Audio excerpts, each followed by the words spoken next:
नमस्ते। 29 नवंबर 2025 को महानंदा नवमी है, जिसे नंदा नवमी और कल्पादी नवमी भी कहते हैं। ये दिन मार्गशीर्ष अगहन माह के शुक्ल पक्ष की नवमी तिथि को आता है। इस दिन मुख्य रूप से देवी महानंदा, माता पार्वती का रूप, माता लक्ष्मी और माता दुर्गा की पूजा की जाती है। ये दिन धन, सौभाग्य, स्वास्थ्य और सभी मनोकामनाओं की पूर्ति के लिए बहुत शुभ माना जाता है। चेरी ब्लॉसम महानंदा नवमी की पूजा विधि सुबह से शाम तक। यहाँ सुबह से शाम तक की पूजा विधि दी गई है। सूरज का चेहरा, सुबह की तैयारी और संकल्प। तारांकन, जल्दी उठना और स्नान। सुबह सूर्योदय से पहले उठकर अपने नित्य कर्मों से निवृत्त होकर स्वच्छ वस्त्र धारण करें। लाल या पीले वस्त्र शुभ माने जाते हैं। तारांकन, सफाई, घर और पूजा स्थल को साफ करें। मान्यताओं के अनुसार इस दिन घर का कूड़ा कचरा हटाकर अलक्ष्मी, दरिद्रता का विसर्जन करना शुभ होता है। तारांकन पूजा स्थान, एक शांत स्थान पर चौकी स्थापित करें। माता लक्ष्मी, माता दुर्गा, महानंदा और भगवान गणेश की तस्वीर या मूर्ति स्थापित करें। भगवान शिव और नंदी की पूजा भी की जाती है। तारांकन संकल्प, हाथ में जल और चावल लेकर व्रत और पूजा का संकल्प लें। ग्रेटर देन, मैं अपना नाम मां महानंदा की कृपा प्राप्ति हेतु यह व्रत पूजा विधि पूर्वक करने का संकल्प लेती हूँ। ग्रेटर देन, फोल्डेड हैंड्स, दिन भर की पूजा और पाठ। तारांकन आवाहन, दीपक जलाएं, धूप अगरबत्ती करें और देवताओं का आह्वान करें। तारांकन पंचोपचार, षोडशोपचार पूजा। तारांकन पंचामृत स्नान, भगवान शिव और नंदी को शुद्ध दूध, दही, घी, शहद और जल से बने पंचामृत से स्नान कराएं। तारांकन अर्पण, सभी देवताओं को अक्षत, हल्दी, कुमकुम, चंदन, लाल चंदन शुभ है, लाल या पीले पुष्प, माला और नए वस्त्र, उपवस्त्र अर्पित करें। तारांकन अखंड दीपक, पूजा स्थल पर अखंड दीपक जो पूरे दिन या रात तक जलता रहे, जलाना अत्यंत शुभ माना जाता है। तारांकन भोग, तारांकन माता लक्ष्मी को बताशे और मखाने का भोग लगाना विशेष रूप से शुभ माना जाता है। तारांकन आप फल, मिठाई या अन्य शुद्ध सात्विक भोग भी लगा सकते हैं। तारांकन मंत्र जाप और पाठ। तारांकन महालक्ष्मी मंत्र, पूरे दिन जितना संभव हो ओम ह्रीं महालक्ष्मी नमः मंत्र का जाप करें। तारांकन मनोकामना पूर्ति मंत्र, यदि आप अच्छे स्वास्थ्य, सौभाग्य, रूप और विजय चाहते हैं तो इस मंत्र का जाप करें 11, 21 या 108 बार। ग्रेटर देन देहि सौभाग्यम आरोग्यम देहि में परमं सुखम। ग्रेटर देन रूप देहि जे देहि यशो देहि द्विषो जहि। ग्रेटर देन तारांकन अन्य पाठ, आप दुर्गा चालीसा, दुर्गा सप्तशती के कुछ अध्याय या लक्ष्मी स्तोत्र का पाठ भी कर सकते हैं। तारांकन हवन, यदि संभव हो, यदि आप हवन करते हैं तो 108 मखानों से हवन करना और दुर्गा मंत्रों का उच्चारण करना बहुत फलदायी माना जाता है। तारांकन दान, ये दिन दान पुण्य के लिए अत्यंत शुभ है। गरीब और जरूरतमंद लोगों को दान अवश्य करें। हंसिया चांद, शाम की आरती और समापन।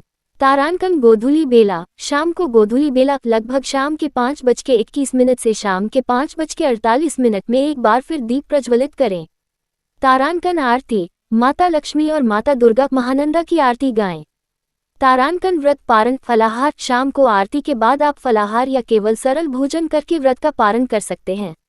ग्रेटर देन विशेष, कुछ मान्यताओं के अनुसार इस दिन रात भर जागरण करके माता लक्ष्मी की पूजा करने से उनकी विशेष कृपा प्राप्त होती है। ग्रेटर देन, क्या आप महानंदा नवमी से संबंधित माता लक्ष्मी के किसी विशेष मंत्र के बारे में अधिक जानना चाहेंगे?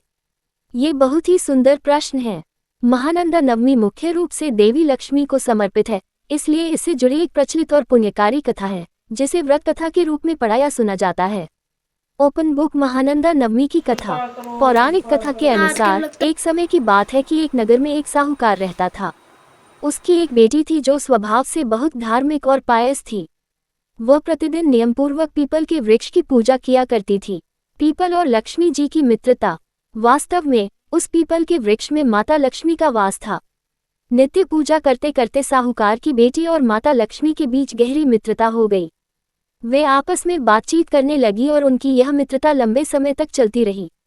एक दिन माता लक्ष्मी साहूकार की बेटी से बोली, सखी, तुम हमेशा मेरे घर आती हो, मुझे कभी अपने घर आने का न्योता नहीं देती। अब तुम मुझे भी अपने घर बुलाओ, मैं तुम्हारे घर आना चाहती हूँ।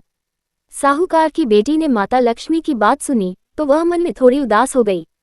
उसने संकोच करते हुए माता लक्ष्मी को अपने घर आने का निमंत्रण तो दे दिया, लेकिन उसके चेहरे पर उदासी छा गई। बेटी की चिंता और साहूकार का समाधान। जब बेटी घर लौटी तो साहूकार ने उसकी उदासी का कारण पूछा। बेटी ने बताया कि उसने धन की देवी माता लक्ष्मी को अपने घर आने का निमंत्रण दे दिया है, लेकिन हमारे घर में उनके योग्य न तो कोई आसन है, न ही उनके आदर सत्कार के लिए मेरे पास वैसी कोई व्यवस्था है। मैं उनकी खातिरदारी कैसे करूंगी? बेटी की बात सुनकर साहूकार ने उसे समझाया, बेटी तुम बिल्कुल चिंता मत करो, जो हमारे पास है हम उसी से उनकी सच्चे मन से सेवा करेंगे। भाव ही सबसे बड़ा होता है, दिखावा नहीं। साहूकार की बात सुनकर बेटी को थोड़ी सांत्वना मिली। मनी बैग माता लक्ष्मी का आगमन और चमत्कार। अगले दिन बेटी ने अपने घर में एक चौकी लगाई, उसे साफ किया और उस पर चौमुखी दीपक 4 बत्तियों वाला दीपक जलाया। वह पूरी श्रद्धा के साथ हाथ जोड़कर माता लक्ष्मी का नाम लेते हुए और उनका स्मरण करते हुए बैठ गई। तभी आकाश में उड़ती हुई एक चील ईगल कहीं से एक नौलखा हार कीमती हार लेकर आए और वह हार साहूकार की बेटी के सामने गिरा दिया।